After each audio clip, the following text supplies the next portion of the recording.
చాలా మంది నాకు కాల్స్ చేసి బెదిరించడం జరిగింది.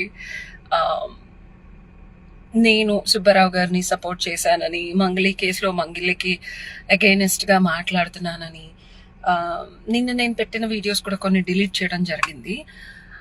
నేను చెప్పేది ఏంటంటే, ఇక్కడ నేను సుబ్బారావు గారు అనే ఆయన ఒక అడ్వకేట్. ఆయన దగ్గరికి పలు విధాల రకాల క్లయింట్స్ వస్తారు, బాధితులు వస్తారు. వాళ్ళకి ఏం చేస్తే బాగుంటుంది అనేది ఆయన విఘ్నత.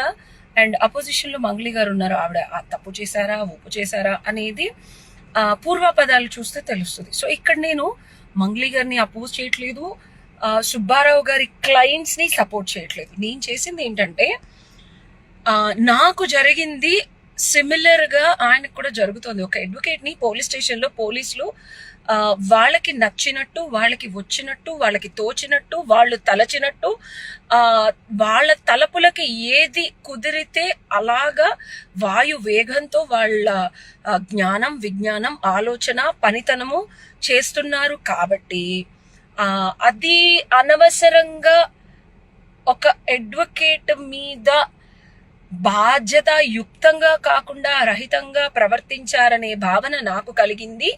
అండ్ నాకు కూడా జరిగింది. నాకు కలగడం కన్నా నేను గొంతెత్తి నోరెత్తి అరుచుకొని బాధపడి క్షోభించి రోడ్డు మీద మా నాన్నగారు, నేను, నా పరువు పోయిన రకరకాల మంది నన్ను అంటే చంపేయడానికి వచ్చి బ్లేడ్ బ్యాచ్ వాళ్ళు బెదిరించిన విజయవాడలో నేను ఒక అడ్వకేట్ అని నాకెవరూ సపోర్ట్ రాలేదు.